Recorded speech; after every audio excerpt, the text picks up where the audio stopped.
quiero darte por amarme.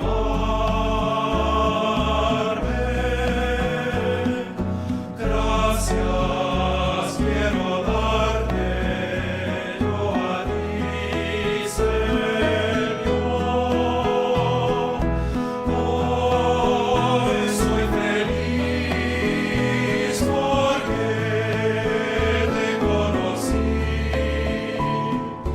Gracias por amarme a mí también. Saludos amigos, una vez más nos encontramos para estas reflexiones pastorales, a la vez que seguimos insistiendo para que nos ayuden suscribiéndose, compartiendo estas con otras personas para que llegue a más esta reflexión, esta escucha atenta e interiorizada de la palabra del Señor. Ya iniciando este mes de marzo, el tercer mes del año, seguimos en este tiempo ordinario, ya casi preparándonos para otro momento histórico e importante de nuestra fe. Hoy meditamos sobre ese don de Dios que es su resurrección. Y escuchamos una primera lectura del libro del Eclesiástico, uno de los libros de la sabiduría, el libro de Ben Sirac. Nos ofrece una serie de sentencias de tipo sapiencial que quieren poner de manifiesto la importancia de lo que decimos, de la palabra, como fruto de lo que somos. La criba, el horno, la reflexión, el fruto del árbol son las imágenes de comparación de lo que verdaderamente tiene sentido. No es el oropel de lo que externo, de aquello que parece y no es, sino de lo interno y lo permanente, lo que tiene sentido en la vida. La tiranía de lo exterior, de la apariencia, es algo que el sabio no soporta. La sabiduría no viene de las cosas que se hacen o se sienten a medias. La sabiduría viene de lo más profundo.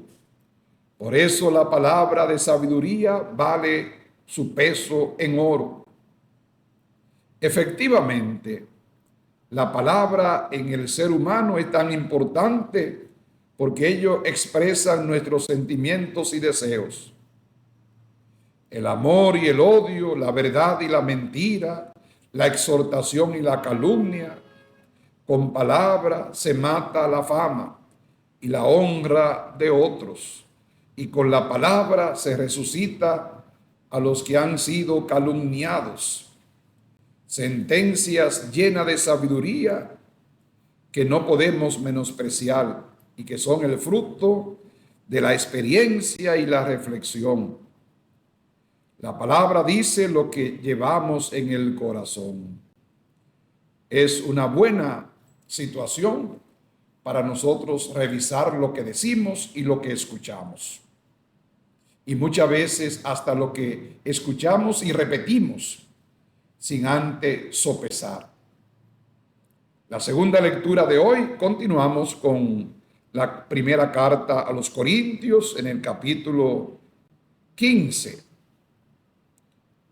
Habla Pablo de la resurrección.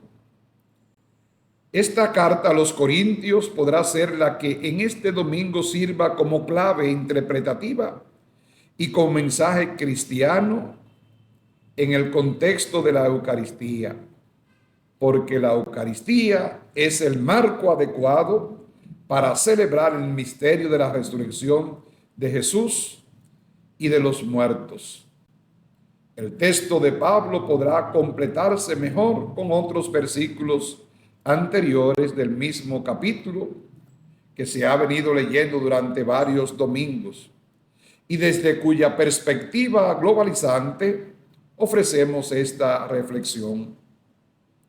Pablo habla del paso de lo corruptible a lo incorruptible, de lo mortal a lo inmortal, aunque cada uno de los términos tiene su significado y cada uno de ellos hay que entenderlos por su contrario.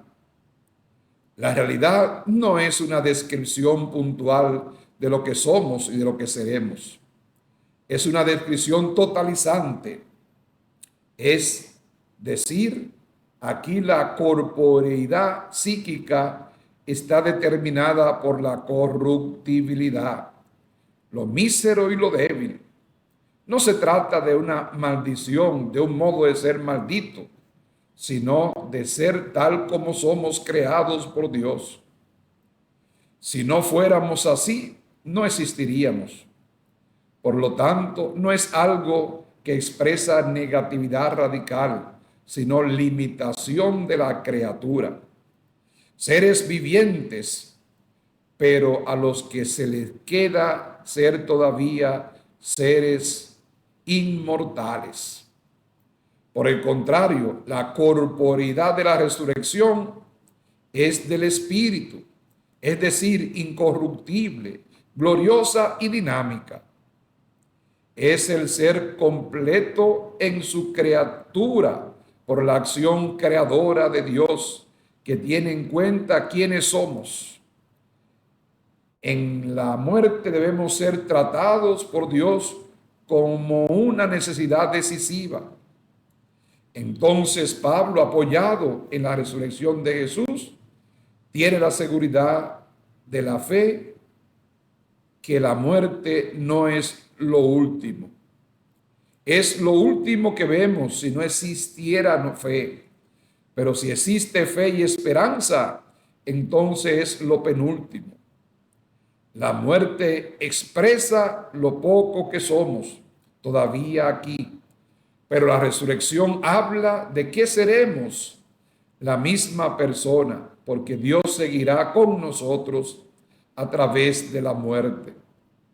La identidad de mi persona y la discontinuidad con la historia y el tiempo en que he sido yo mismo es uno de los grandes misterios de la resurrección. No se trata de que desaparezcamos totalmente lo que yo era, sino que siga siendo yo mismo, pero liberado necesariamente de lo positivo, de lo corpóreo, de lo creacional, ya que desde ella nadie tiene futuro. La carne y la sangre no pueden heredar el reino de Dios. Sería abocarse a la nada. Quiere decir que Dios nos ha creado imperfectamente. No debería entenderse así en absoluto, sino que Dios nos ha terminado de crear hasta que lleguemos a ser resucitados. No se trata de un mecanismo natural de la esencia humana, ya que la resurrección no se realiza desde abajo, desde lo humano, desde lo corpóreo, sino desde arriba, desde el Espíritu, desde Dios creador. Todo se apoya en el acto de Dios que resucita. El nuevo cuerpo, nuevo ser, es un puro don de Dios. Lo podemos ver en este texto de primera carta a los Corintios 15, versículo 38, y en la segunda carta 5:1, como en nuestra primera creación. Pero Dios se lo hace al difunto, y este es reconocible para sí mismo y para los otros. La resurrección significa así fundamentalmente el don de una nueva existencia, una existencia total, salvada, solidaria y perfeccionada. Los hombres reciben una existencia nueva y definitiva, plena y perfecta en su vida y en sus relaciones interpersonales. Cuando muchos hombres le dan todas las cartas a la muerte, Pablo se las ofrece a Dios. No triunfa la nada en la muerte. Ese Dios, Dios no resucitador, el que triunfa en la muerte de sí mismo. Es eso lo que ha sucedido con Jesucristo resucitado entre los muertos. Por ello, Pablo acaba pidiendo que nuestra fatiga en el Señor no será vana. Confiar en el Señor de la vida es una opción muy importante de ser cristiano. Es eso lo que debemos aprender a vivir y a experimentar en la Eucaristía, porque en ella se adelanta sacramentalmente esa gran experiencia de vida que el Señor ya tiene y nos ofrece a nosotros. Y continuamos leyendo hoy el texto del Evangelio de Lucas, el evangelista del ciclo C, en el capítulo 6, del 39 al 45. La sabiduría de la misericordia divina es el final de este sermón del llano de la bienaventuranza y nos invita a poner en práctica las palabras de Jesús. Se habla de una parábola que en realidad son dos comparaciones. En el primer lugar, la del ciego, y en segundo lugar, la del discípulo y el maestro. Después vemos una construcción que se nos presenta como un paralelismo antitético, centrada sobre el árbol bueno y el malo, poniendo de manifiesto que todo árbol se valora de verdad por sus frutos. Ninguno puede dar un fruto distinto de su esencia. Los higos no se buscan en las espinas, ni las uvas en la zarza. Todo este conjunto es sapiencial, como el texto de Ben Sirac. Esto lo encontramos, aunque no exactamente así, en Mateo 7, versículo 1 en adelante. En el mundo judío, el discípulo no estaba llamado a superar al maestro, como sucede a veces en el mundo occidental no bíblico. Más bien se trata de imitar la sabiduría del maestro que le ha enseñado. Pero en este discurso previamente está el famoso dicho de sed misericordioso como vuestro Padre es misericordioso. Es ahí donde se apoya esta enseñanza de los dichos de Jesús, que los ciegos, que los discípulos traten de imitar la misericordia del Padre. Es pues una llamada a ser discípulo de la misericordia. De esa manera no estaremos preocupados de ver y de agradar el mal o a los fallos de los otros y pasar por altos los nuestros. Sed misericordiosos no es no admitir esa clase de ceguera patológica que tenemos para querer guiar a los que ven o a los que tienen más sabiduría que nosotros.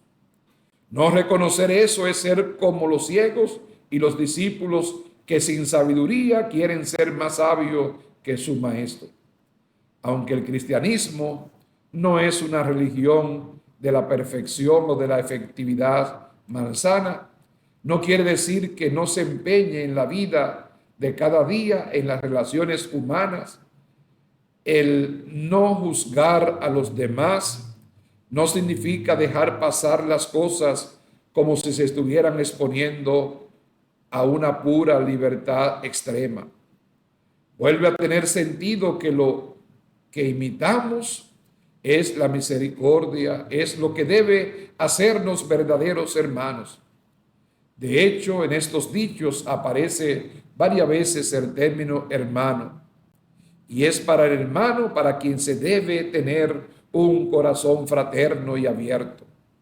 El corazón es clave en la última de las comparaciones sobre el fruto bueno, porque es del corazón, hablando en término bíblico, de donde salen los frutos de nuestra vida. ¿Qué es lo que debemos tener en el corazón? ¿Por qué decirlo en una sola palabra? Misericordia. De ahí salen los frutos de nuestra vida para que los demás los recojan. Que podamos ser misericordiosos los unos con los otros. Que podamos también escuchar a los demás, aunque tengan discursos y posturas diversas a la nuestra. Escuchar y aceptar sus ideas no significa necesariamente estar de acuerdo, pero sí valoramos a la persona, sí valoramos al otro, porque a igual que Jesús queremos ser misericordiosos y queremos tener un corazón de amor, de respeto, de tolerancia, de aceptación y de misericordia a los demás.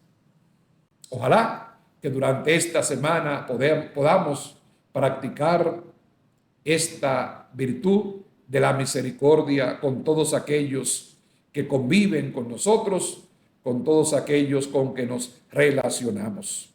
Feliz semana para todos.